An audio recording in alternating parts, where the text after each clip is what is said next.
Hey guys, Mr. Happy here and welcome to my guide for Brayflox Hard Mode, a new dungeon in patch 2.2.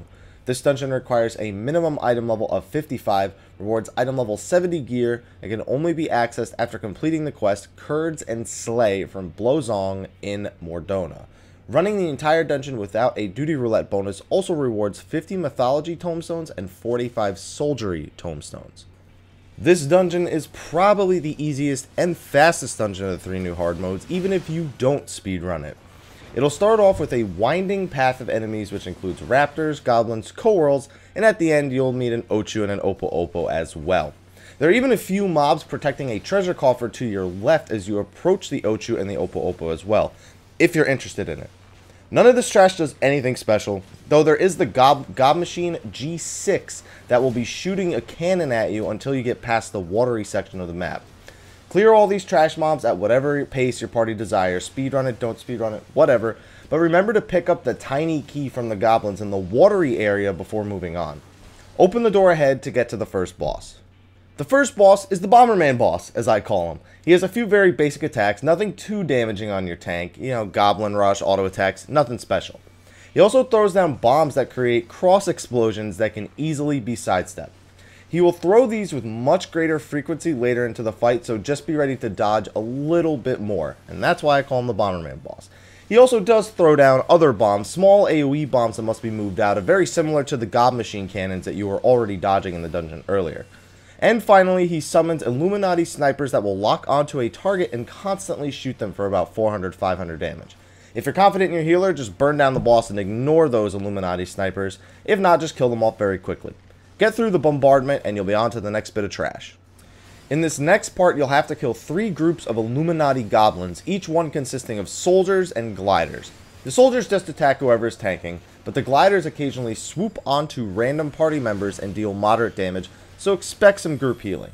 There are also a few raptors and a colibri protecting a treasure coffer on the south side of the room, as well as a treasure coffer on top of this house with the spiral staircase. Kill the 3 groups of goblins and Brayflox will blow up a small hole for you to squeeze through, which leads to the second boss. The second boss, Magitek Van Gob G3, can do a bit more damage than the previous one if you aren't careful. He summons Illuminati gliders that can be bothersome, so less comfortable groups should focus them down quickly.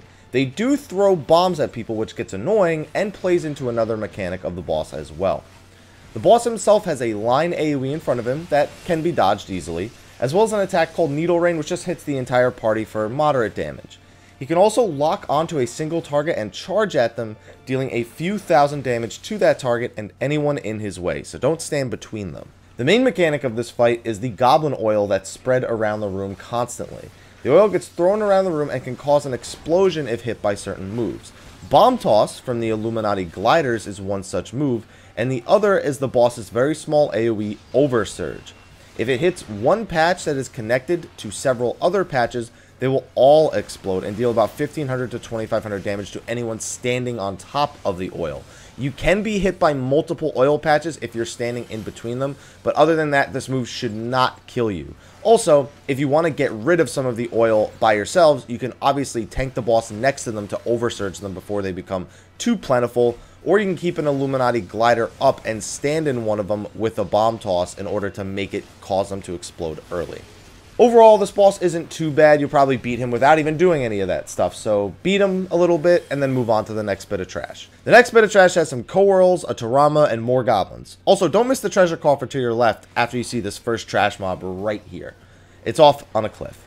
After opening the next gate with another key drop, you'll come to an area with a bunch of goblins, including an Illuminati Footman who will stand on a pile of trash to your right and constantly summon enemies until he is attacked and killed. Handle these enemies however you want before moving north and using the last key you'll find on the door before the final boss.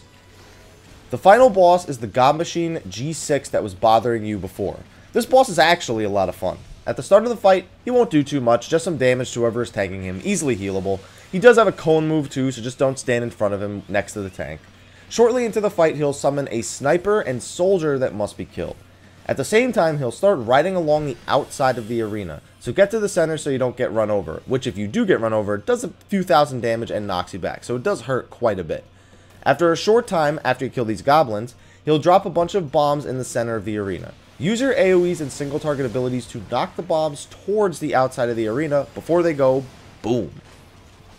He'll do the same set of moves once more once he hits about 50% HP and again at 25% HP. During the 25% HP phase, he will additionally drop a big bomb in the center after you deal with the little bombs. Kill this bomb before it explodes and continue to dodge him while he rides around. He will start charging through the center of the room, so just be ready to move out of it. Kill this final big bomb and you should have a win. Keep in mind, with a well-timed limit break, you can skip the last bomb phase altogether by killing him before he becomes untargetable as he rides away. Anyway, congrats on your win. Hope you're ready to see a lot more of this dungeon. Anyway guys, thank you for watching. Be sure to like, favorite, subscribe, and share for more Final Fantasy XIV videos. Also be sure to check out the rest of my channel in case there's any other videos there that you might enjoy as well. Also feel free to like me on Facebook, follow me on Twitter, where you can ask me questions about Final Fantasy XIV or really anything. I don't mind. Also be sure to follow me on Twitch where I do live stream. Going to be trying to get some more Final Fantasy XIV patch 2.2 live streaming out there. I just like to hang out with my fans, talk to them, answer questions, do whatever. But anyway guys, thank you for watching, and until next time, take care.